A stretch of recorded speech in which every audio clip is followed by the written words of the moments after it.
together. Take my yoke upon you, says the Lord, and learn from me, for I am meek and humble of heart.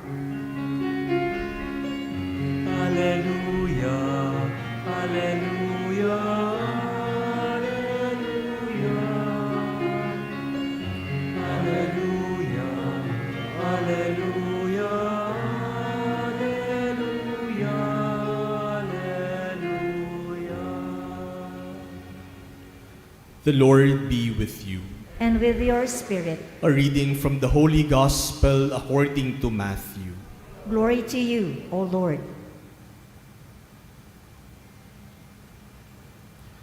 At that time, Jesus exclaimed, I give you praise, Father, Lord of heaven and earth, for although you have hidden these things from the wise and the learned, you have revealed them to the little ones.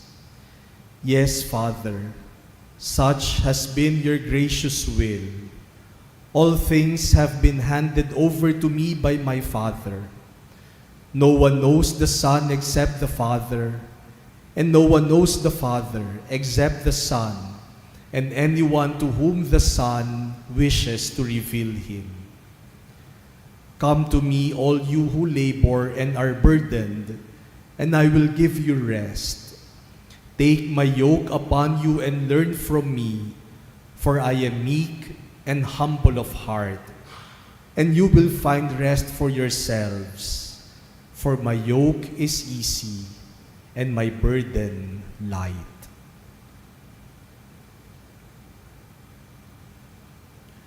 The Gospel of the Lord. Praise to you, Lord Jesus Christ. My dear brothers and sisters, we are familiar with images or paintings depicting the most sacred heart of Jesus, like the one we have in our chapel. And images and paintings of the most sacred heart of Jesus would usually depict Jesus pointing to his heart, as if telling us, look at my heart. Jesus invites us to look at his heart, but also to tell us, look, I have a heart. Tingnan mo, may puso ako. And that is what we celebrate today, my dear brothers and sisters. We celebrate today the heart of Jesus, the heart of our God. Our God has a heart. May puso ang Diyos. God has a heart. And according to Jesus in our gospel today, that heart is meek and humble. God has a heart because according to St. John in our second reading today, God is love, and the seat of love is the heart. Our God has a heart.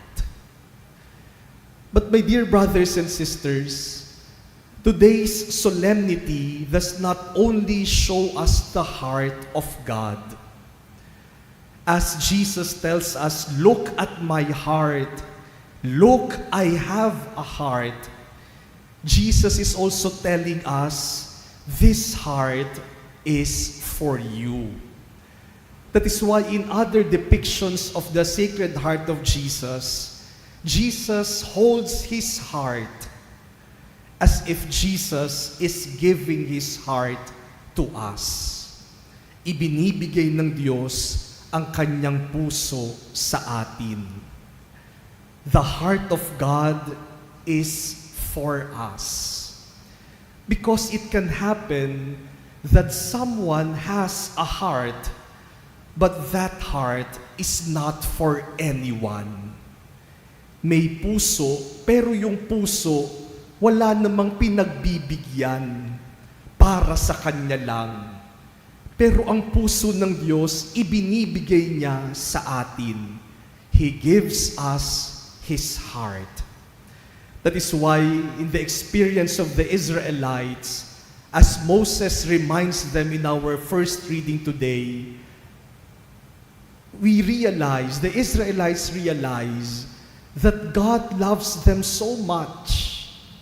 Moses tells them, you are not the biggest nation, you are not the greatest nation, and yet God has set His heart on you.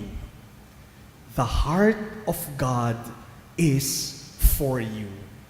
He has given you His heart. And because God has given you His heart, God is willing to do everything for you. God will do everything to save you. And isn't that what Jesus also did? Jesus suffered and died for us. Now anyone can suffer and die on the cross. But what is the difference of the suffering and death of Jesus? The difference is the heart. Jesus gave His all because Jesus gave His heart. If you give your heart to something or to someone, you will be willing to give everything for that person. When you give your heart, you will do everything. And that is the heart of Jesus. No wonder Jesus tells us in our gospel today, my yoke is easy, my burden is light. The yoke is easy and the burden is light, not because He takes them away, but because they are carried with love. Try carrying the yoke with love, and it will become easy. Try carrying the yoke with your heart, and it will become light. Karanasan po nating lahat yan. Kapag hindi natin ibinibigay ang ating puso sa isang bagay, sa isang gawain, kahit napakadali ng bagay na yon, nagiging mahirap. Kung wala ang puso natin sa isang bagay o sa isang gawain, kahit na magaan yan, bumibigat. Kung wala ang puso natin, pinipilit lang natin ang ating sarili na gawin ang mga bagay na iyon. But try putting love. Try putting your heart. Ihalo mo ang iyong puso sa iyong ginagawa at kahit mahirap, nagiging madali. Haluan mo ng pag-ibig, ilagay mo ang puso mo, kahit na mabigat, gumagaan. Kapag nandyan ang puso, kahit imposible, magagawa natin ng paraan. Put your heart and everything will be possible. I guess that is the invitation of today's solemnity. As Jesus shows us His heart and gives us His heart, He also asks us, look at your heart. Do you have a heart? And to whom do you give that heart? Give your heart, and everything will be easy and light. Sa mga bagay na ginagawa po natin araw-araw, lagyan natin ng pag-ibig. Isama natin ang ating puso. Dahil kung wala ang puso, mapipilitan lang tayo. Mabigat sa ating kalooban. Haluan mo ng puso. At kahit hirap na hirap ka, gagawin mo ng masaya. Isama mo ang iyong puso sa mga simpleng bagay na ginagawa mo. Kahit na yan sa pagtatrabaho, pagluluto, paglilinis ng bahay, paggawa ng mga errands para sa pamilya, yung mga bagay na ginagawa natin para sa pag-aalaga sa may sakit, kapag hinaluan ng pag-ibig, nagiging madali, magaan, at gagawin natin ng may ngiti sa ating labi at sa ating puso. Putting your heart in something and giving your heart to someone will make all the difference. During the height of the pandemic, especially during the lockdowns, yung mga ECQ, I came across a story that went viral on social media. The story of a couple named Manolito and his wife. Now, the wife of Manolito undergoes dialysis. But because of the lockdown and the difficulty in transportation, naging mahirap sa kanya na dalhin yung kanyang asawa sa dialysis center. Kaya ang ginawa niya, tinali niya yung wheelchair ng kanyang asawa sa kanyang bicycle. At tuwing kailangan niyang dalhin sa dialysis center yung kanyang asawa, nagbabike siya, hila-hila yung wheelchair ng kanyang asawa. Mula Caloocan hanggang Fairview.